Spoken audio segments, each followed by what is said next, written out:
All right. So I am here with Shelly, and we decided to talk because Shelly and I talk a lot on Discord about various things. And one of the topics that came up that we thought would be fun to talk about, since I am one of the uncloseted Universalists on the Discord, and I talk about Universalism a lot, is and related to you is universalism and missions. Like, what are some questions about that? How does that work? Common questions like why even do missions if universalism is true? Some of those sorts of things. Another thing we talked about was panentheism, which I think is a recurrent topic, although it's not necessarily explicitly addressed. Like, even when Paul's talking about God number one and God number two, and God as arena and God as agent, that to me just is another way to talk about panentheism, essentially. So those are a few topics we decided to talk about, and so we're here to do that. So I don't know if you have a good just starting off question or thought, but Well, I was just remembering my possibly first ever message to you. I don't no, I think our first message was maybe about Preston Sprinkle and nonviolence. But then after that, yeah. when I established that you were pretty cool, I Aww. moved on to well, I think I said, how is universalism not just a slap in the face to cross-cultural? Yeah. Um, yeah. So are you asking that essentially? Well, because I already know the answer, but I thought it was a good answer that you gave. So I thought maybe. Yeah. So I don't even remember what I said to you, but how I would respond to that now, as you ask me that, would be um, essentially the broadest way to think about it is just because universalism is true, just because I think ultimately everyone will be reconciled to God, doesn't mean that we are not active players within that whole process. And so, um, like in the Bible, it'll say, like, you are the hands and feet, and blessed are those that share the good news. And I don't, a very similar idea would be, I think, related to even prayer. And a lot of people think, well, I mean, I guess it depends on if you are more of like on a Calvinist bent or not, but people will say, if God's going to do what he's going to do, what's the point of praying? Well, I think, how,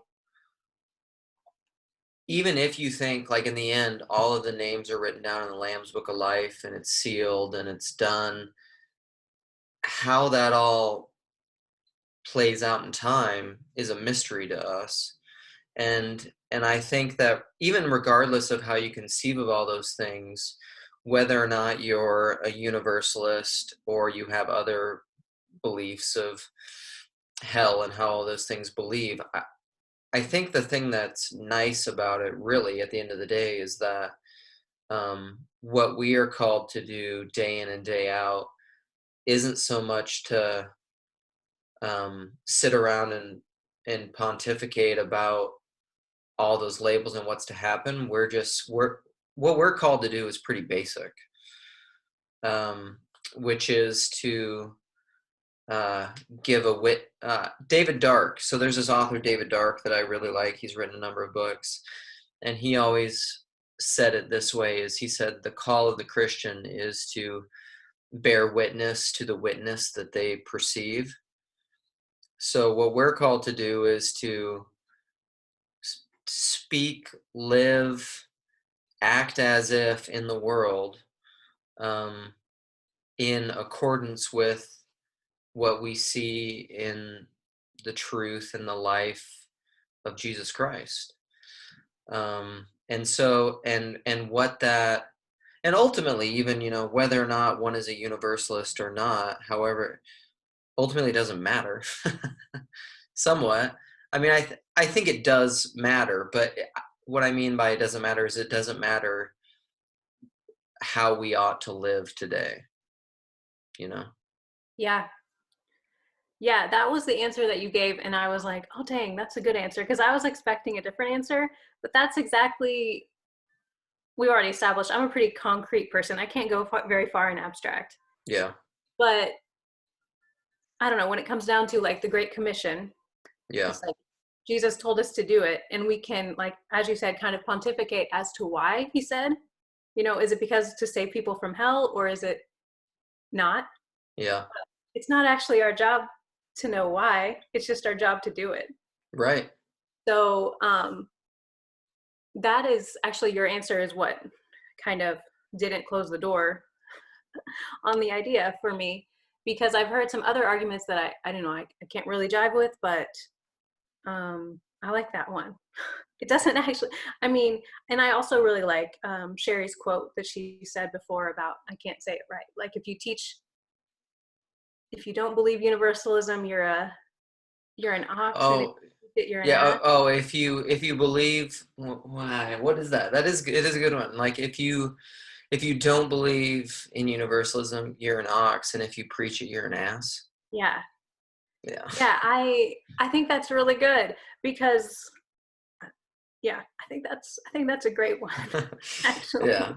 Sherry's full of good ones. Sherry is becoming just basically just like a bona fide patristic scholar. She just sits around and reads early church fathers. So, um, and I think, I mean, I don't know. At the end of the day, I mean, there's people who the whole topic of universalism is it's a real it's almost more interesting as a topic in and of itself, kind of as a study in human beings and why we have the reactions that we have and why we think about it the way that we do, um because it is true. I think, like, if you don't hope for universalism, I don't know, that seems really messed up for me. Well, um this is an example of an argument that I like the other one better. This mm, that seems really messed up to me. I've heard, yeah, I guess I've heard you guys talk about it a little bit. Maybe I still haven't read all the books you guys have mentioned a lot, Saving the mm. Appearances and the rest. But I think of, you know, I don't, like life is so hard and people are so Yeah, bad. yeah, yeah. Um, you know, justice and love, I think we can agree that God will reconcile justice and love, but what that looks like. Right. And I think that, no, that, and so I think that's a helpful thing. Like even what you said, I think a lot of it comes down to temperament. I don't think that people, so I should clarify what I was saying, is that people who don't hope in universalism, it depends on how you cash all that out, right? Because it's not as if that person doesn't want all people to be saved, but I think somehow within their schema, their framework, they want, I think someone who wouldn't explicitly hope for universalism, ironically, is wanting that is stemming from a desire that everything would be right. So it's stemming from a desire that justice will be served. They don't. I think people who are opposed to universalism are opposed to a um, kind of a cavalier, let's sweep it under the rug. It doesn't really matter attitude when it comes to like sin and people being wronged. Hmm. And this is something Sherry and I have talked about quite a bit. Is that's not.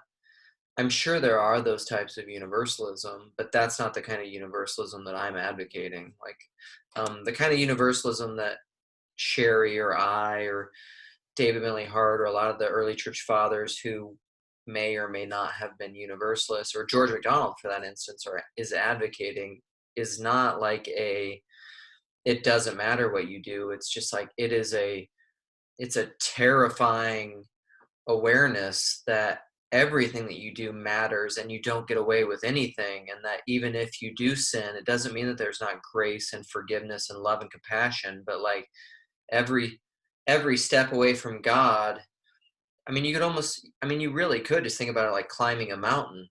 you can take a bunch of steps down the mountain.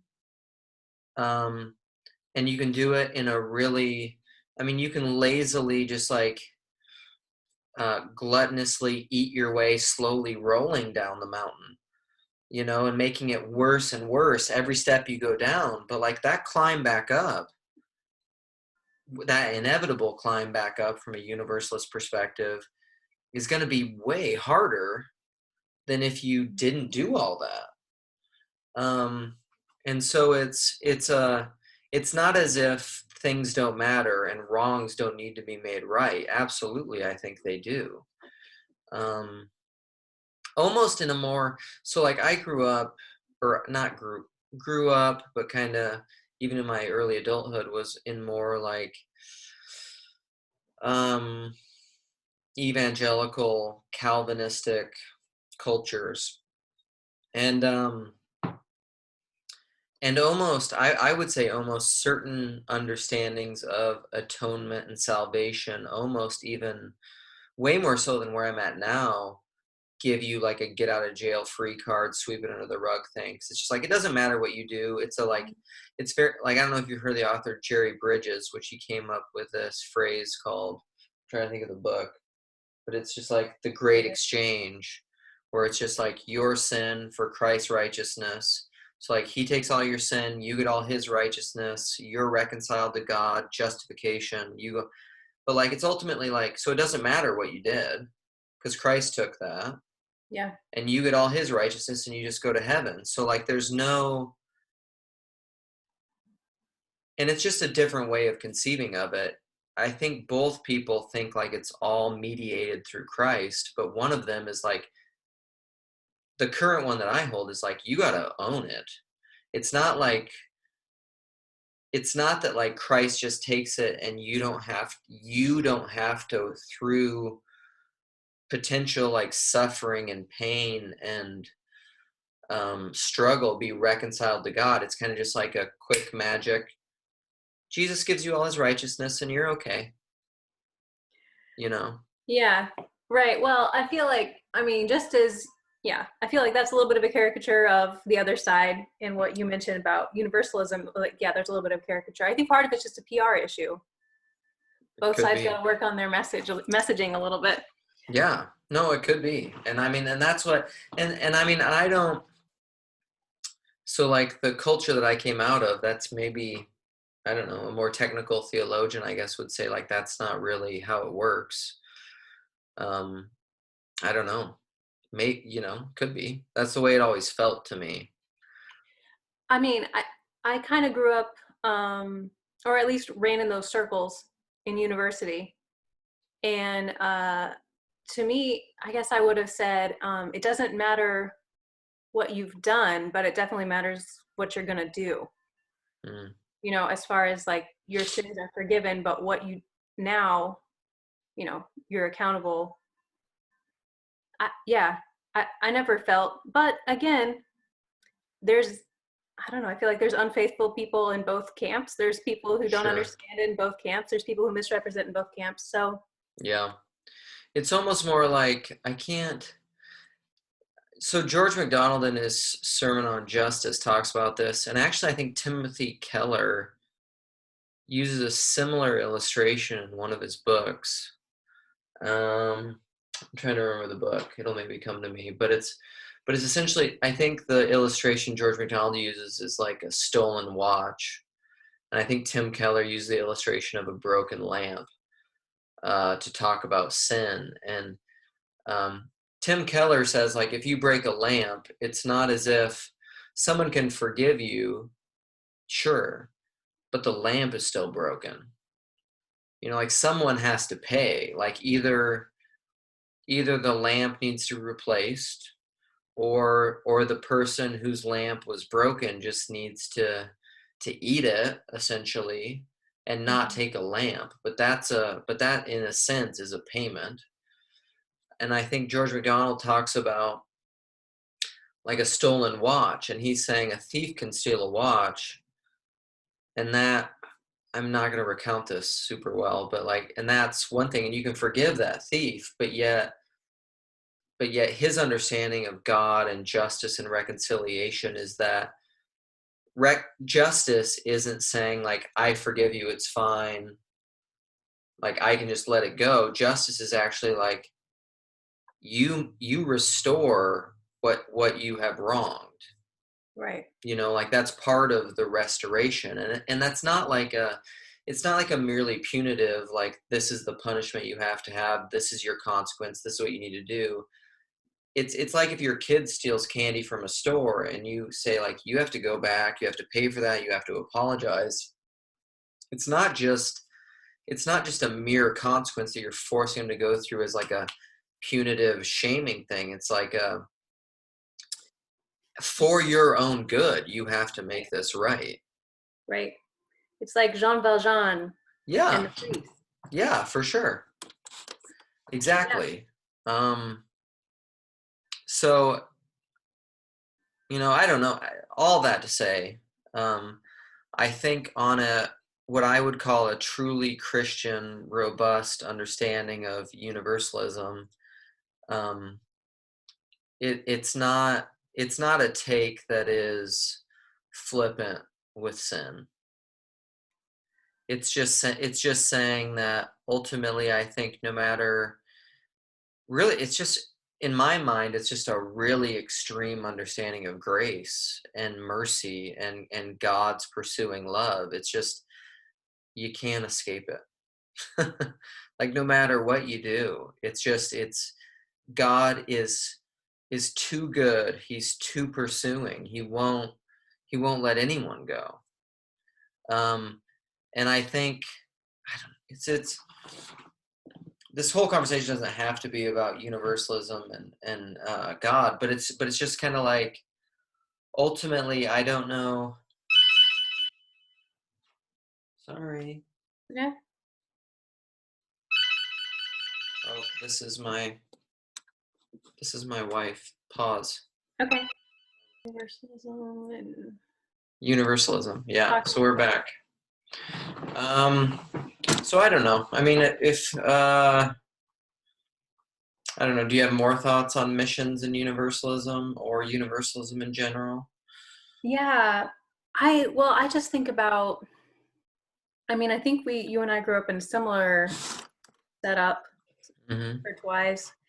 And I kind of wonder, like, I'm a big fan of, cross-cultural overseas missions. Hmm.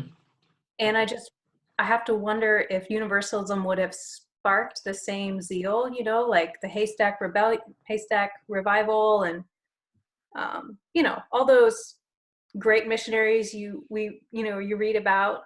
I and does that mean that, I'm not saying that rationalizes Yeah. not believing it. I'm just, wondering if I started, let's say I started, um, guys, I think everyone's going to heaven, but I still want you to support me to go Yeah. over. I still want to leave my family. I still want to start a whole new life. It's kind of that question, like the act as if thing. And Hmm. so that was one reason that I was very resistant to the idea at the beginning was, if you act as if you believe everyone's going to be saved, then would you actually carry out the Great Commission? But then we come back to my beginning statement of, you carry out the Great Commission because that's what Jesus said to do. Yeah. So you act as if you're following orders, really. Yeah. Well, and ultimately, right, if someone is saved, it's not. I mean, this is the paradox a little bit. Is it's it's dependent on God, not dependent on you, but yet God uses us as means, because we are the hands and feet. The church, believers, Christians, are the active presence of God in the world. And so, at least in a certain sense. And so, I mean, I I can see, and I agree with what you're saying. I think that there definitely could be potential of, um, of a certain type of thinking of universalism to think like, well, it doesn't matter then. It doesn't matter what I do, then, these people are going to be saved no matter what, somewhere down the line. Um, and Jeff and I have done a little talking about this.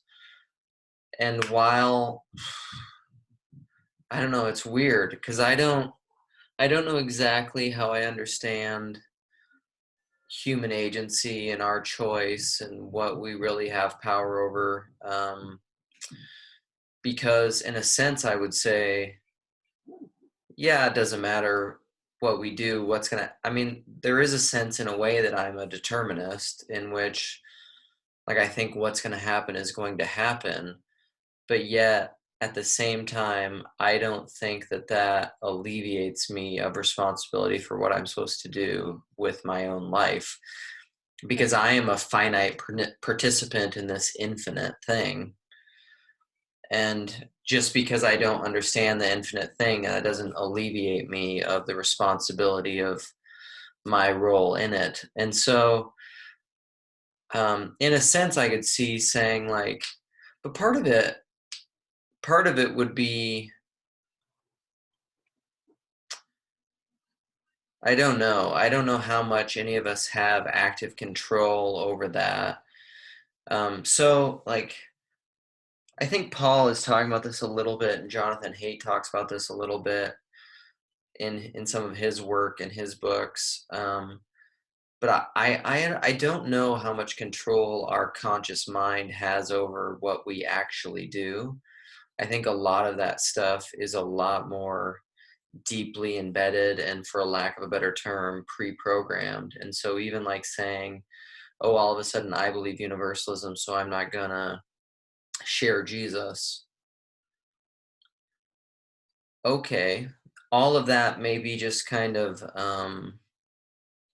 a superficial uh, dressing over just what would have inevitably happened, but without the same kinds of self-justification, like the bottom line for me is if you love Jesus and you are compelled by him and you have been wooed by him in the same way, the way, well, I'm kind of a foodie, so the way that I always relate it is like a good restaurant or a good burger or wine or Yeah, something.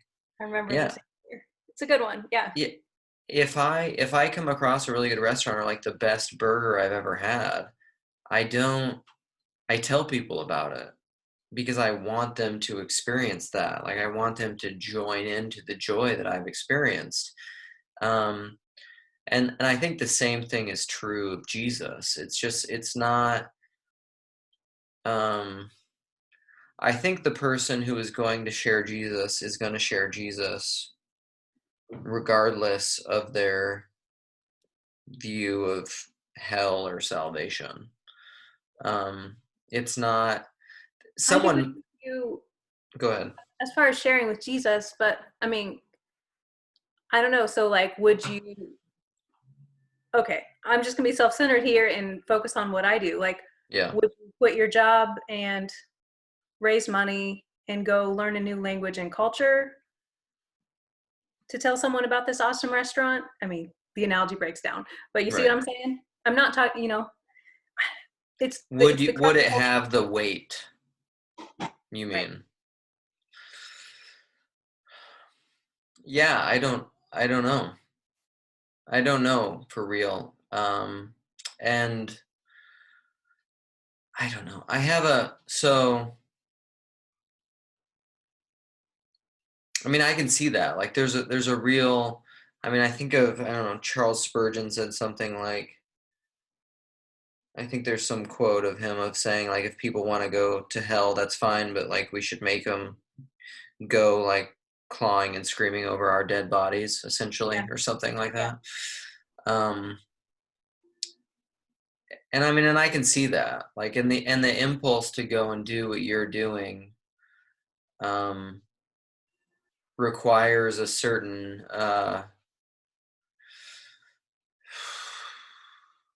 urgency, and I don't know. I don't know if the same amounts of people would go and do the kinds of things that you do based on their views of eternal damnation. Um, because, well, I'm trying to think about it, I guess, in a different way. So, like, um, would you do you think you would personally feel less compelled to do what you're doing if you believed ultimately everyone was going to be saved? On my bad days. I don't know that's like not a spiritual answer, but like, Yeah. um, yeah, no, I don't think so. Right? I have to. How did you phrase that question? I'm trying to Well, think. I mean, would you be like, I guess another way to think about it is like, is the primary, and maybe this isn't the right way to think about it, it's just the way that's springing to mind, is the primary motivation for you to be a missionary driven by a fear a fear of hell, like a fear of God? Is it more driven by fear or love of Christ? Because, I mean, Yeah. I don't know, that's kind of the way that I see it. Because, like, and I mean, that seems like a manipulative way to cage it, because it seems like the Sunday school answer is obviously we should say love of Christ, right? Mhm. But I also think that it's legit in that, um, like, is the primary motivation to be a missionary or to share Christ or to talk about your experience with Christ and share the beauty of Christ? Is it driven by a desire to see this other person realize that goodness, or is it driven by a fear that if they don't, you Right. know, they're Well, this going is to. I feel like this is a rewording of what we talked about earlier. I would say it's for me, it would be driven by obedience. So, the fear would be if I believed in ECT, and the love would be, I guess, in this frame, universalism is what you're saying. But to me, I'm doing because he said to do it. And I I think, I mean, to me, that's the best answer. Like, no matter what you think. Like, I mean, I think even George MacDonald often tells that. Like, one of my favorite George MacDonald quotes is just like, it's essentially something like, oh, the foolish heart that would seek to understand God rather than obey him. Yeah, yeah, yeah. Well, and that's why because like I'll be honest, when I got on Discord, I wasn't open at all to y'all's arguments in any shape and form. Um, but look at me now, Luke. We're having a conversation. Yeah. Um, and I'm still most comfortable with Paul Vanderklay. In the end, he had a really good discussion with Jeff about this in one of their C.S. Lewis talks. Mm. And I mean, that's kind of where I fall at this point where I'm like, ultimately God is good and I trust him. And It's a great answer. I'll do what he told me to do. And it also has to do with my personality, I think. Like I am just more of a, hey, tell me what to do and I'll do it. And someone else can worry about exactly why, which is like, why am I even on Discord and how am I on there so often? But I am. Yeah. No, that's good. I think those are, and part of that is just probably a sober, I don't know. I really appreciate that in you, because part of that is just a sober, I think is a sober, just mature assessment of what's really going on, rather than um, caging it or describing it in a way that, I don't know, seems more appealing. Because I think that's how we really are in general, you know? Like, I don't think that um, I don't know. I appreciate the honesty in you when you say that. So, I don't know. And ultimately, like, I'm not, like, the thing that's so weird about The thing that's so weird about me and all these discussions is that I'm increasingly more and more in the place where I'm not overly dogmatic about it. Like, I don't really, at the end of the day, I don't really care that someone is a universalist or not. Like, I don't care where you come down on that issue. Like, say you're not, or I mean, I don't think most of the people that I interact with on Discord, apart from Sherry, is pretty explicitly in that camp. But I don't think anybody else is, like, in the way that I am. I'm just more like, I just more come to the place where I don't think you like I don't think you have to believe this to be okay with God. Um, for me, it's just more that, like, I've gotten to the place where, like, I'm not telling you that, like, I can defend this exegetically from scripture or from church tradition or anything. It's just more, I do think there are little things there that I could appeal to in a proof texting kind of a way, but that's not even the way that I cage the whole thing. It's just, to me, it's the best story. It's what I want to be true. It's what ultimately I hope to be true in, like, the grandest sense. And so almost in that sense, like, I don't, I think I had maybe text, or I put this earlier in the Discord. I don't know if you saw it, but it's something, and I think this is true, is I don't think people choose their beliefs. So no matter what, I think my coming out, or just calling myself a universalist more than anything, is a recognition of that, is that that's what I that's what I see to be most true, good, and beautiful. And I can't conceive in any one of those dynamics um, a better story. And so I just say that's what I believe. It's not because I can just, like, sit down and, like, set up a. I think there are a lot of good arguments, but I think it's not because I can just sit down and, like, proof text it to you or something. And ultimately, like, I don't think you have to believe it either, you know. Um, I don't know. Jeff said in one of our conversations, and I think this is true and good too. Like, everyone's really just doing the best they can. It's if someone believes universalism, great. If somebody doesn't, great. For whatever reason, I think we have to have a humble recognition of our own subjectivity and finiteness. And Yeah. I think I'm really glad that you said that, because I've thought about, I mean, yeah, it's an extreme example, but it's not, it happens. So, like, take a kid who was, sexually abused, and then tell him or her that that person is also going to be in heaven with them, yeah, you know? right, So that's not that doesn't fit their concept of justice. right, On the other end of the spectrum, you have these people who say, I can't worship a God who who will keep people out of heaven. It doesn't right, fit the concept of love. right. So yeah, I'm really glad that you said that. No, right. And everyone is where they are in that, and you can't.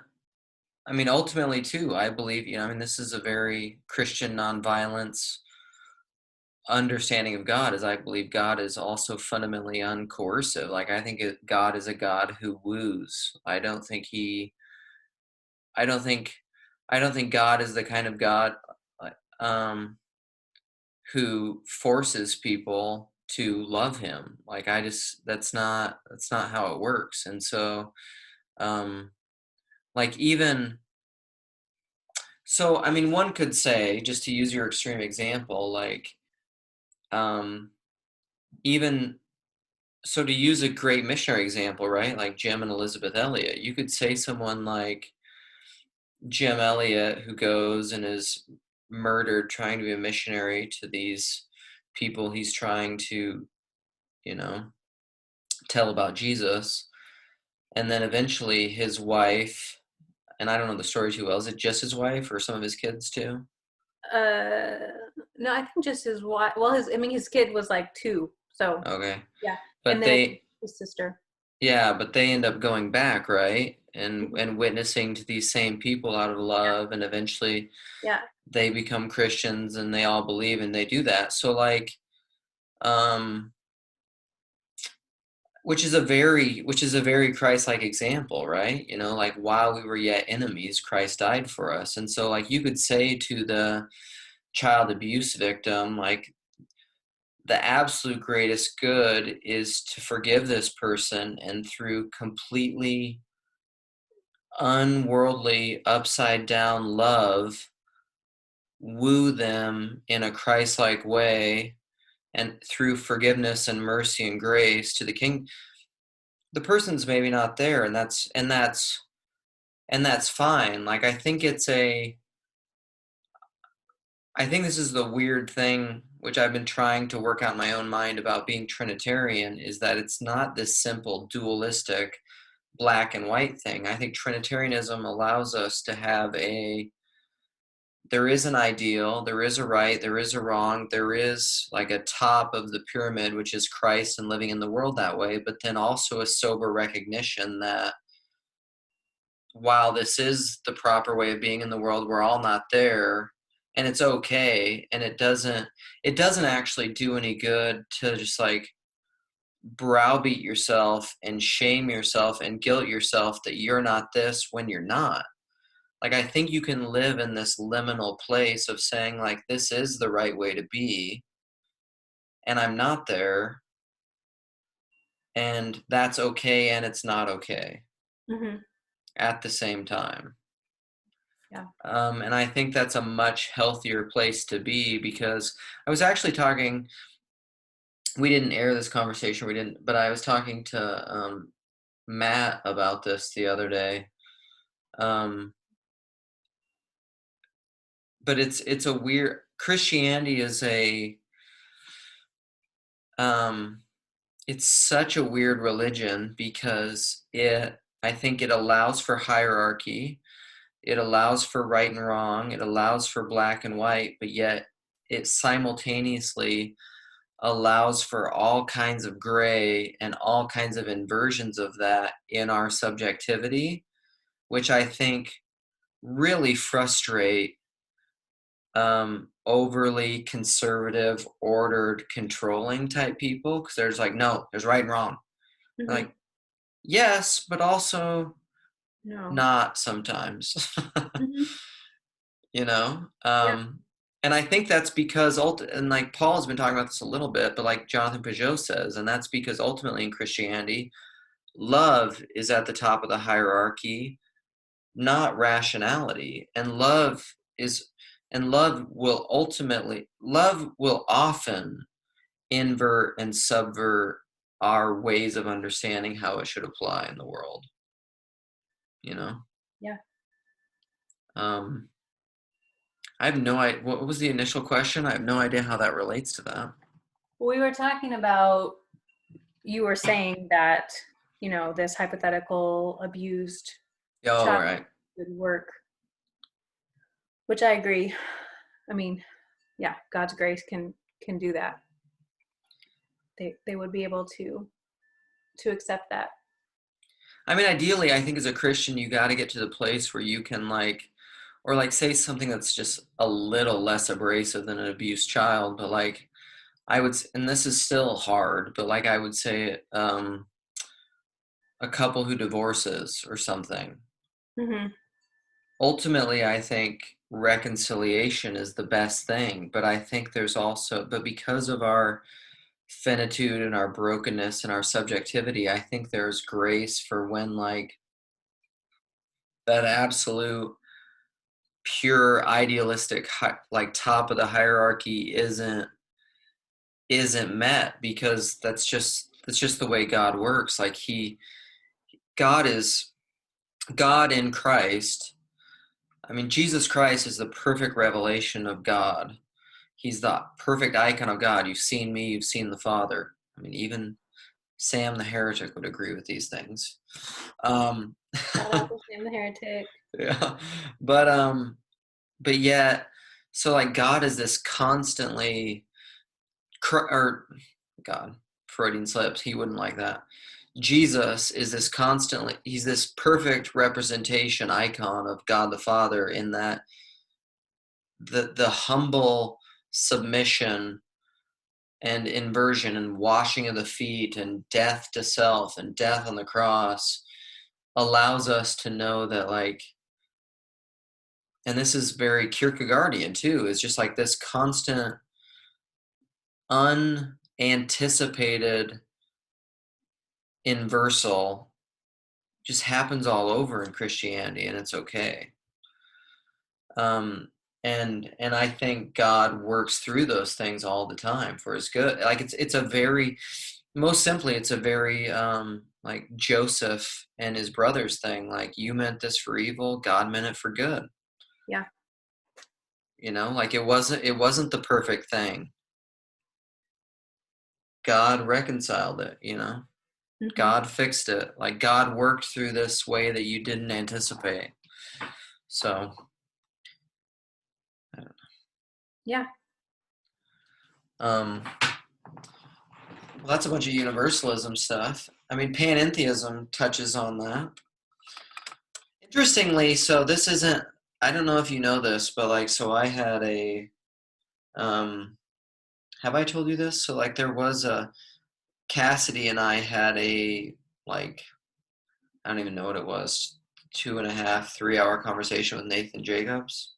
Did I Yeah. tell I you about listened to that? it. I didn't comment, but I listened. Yeah. So it's not public. It's not posted. You just outed yourself as being a privileged person. Um, uh, but I don't know, Nathan Jacobs wasn't super hot on panentheism, which actually I would have loved to have gone deeper into that and talked to him more about it, because I would have really liked to ask a few questions and dig into that some, because as I really understand it, like it's a very crucial, important thing. Because if I had to, so if I had to briefly summarize panentheism for you, because you were saying you don't quite know what I'm talking about, is that God. So a lot of it is that God, and in Trinitarian terms, God the Father is ultimately like beyond category, ineffable, beyond description, untouchable. You can't see him. He's spirit. He's beyond, I would say he's beyond being. He's beyond personhood. He's beyond everything. Any conceivable category. He is like I mean, people have said before, like the ground of being, but my preferred way of thinking is almost like the fount of a fountain, like the originating source, the mouth of a river. He's just like the thing before which you can't go any further. Um, and then his, you could almost think about it in terms of like at the beginning in the book of Genesis. You know, there was God, and then there was his word and his breath. Yeah. So there's those three things. So like God is almost, the way I've talked to Sam about it before, is it's almost like God is um, and this is still a limitation, but it's the best we can do, because this is all we have, is like my thoughts, my mind, which you have absolutely no access to. You can't get to. There's nothing in there. The only way that you have any access to this mind is through my words, which are mediated by breath. You couldn't even have my words if it wasn't mediated by breath. Like, part of what my words are is the breath and the vocal cords, and like that's part of what the word is. And so that's almost the best way to understand God and the Word and the Spirit. And so the Word and the Spirit are like the manifested icons or images, the representations of this inexpressible thing that's beyond manifestation, which is very like esoteric, and it's like, so it's hard to wrap your head around. Um, but how like panentheism would work is that, um, like when Paul says, "In Him we live and move and have our being," when God, the Creator, created the world through the Logos, through His Word, is which He created the world. I mean, even in when I took this recent class in my Orthodox parish, it wasn't like there's the doctrine of the creation ex nihilo, out of nothing, but that's not even in the Bible. Like what the Bible says is like God was hovering over the surface of the deep with this chaos. Hmm. Like there isn't a nothing in the Bible. Right. The Bible doesn't start from nothing. Right. Actually, that's not even in there. Um, and so there's this word that creates. But what is weird is like we're not deists, right? That God created and then like stepped away, and this thing has like its continuance apart from God. Like these things, you read Notes from the Tilt-A-Whirl, right? Yeah. Nate Wilson. So like what Nate Wilson says is like, what is this metal truck? Like, well, is it the Hmm. protons, the neutrons, the atoms? Well, you go further down, and then it's protons, neutrons, electrons, and when the gaps in between, then you break it down to subatomic particles, quarks, phasons, bosons. What are those? And there's all these empty space in between. So like even when you think about it scientifically and materially, what it is a bunch of like things with space and space and space and space. So ultimately it's just space.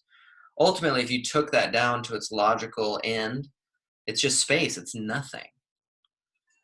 It's just like a bunch of things with space that if you break down the things, it's just more space, and so it's like, what is this? It's a word.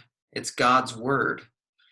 Like I think that's the most core way of thinking about even materiality. And so when Paul says, and he's quoting the Stoics, I believe, like in him we live and move and have our being. I think what Paul is affirming, and the Stoics even knew this, is that apart from God's constant sustaining word, being wouldn't be. Nothing would be.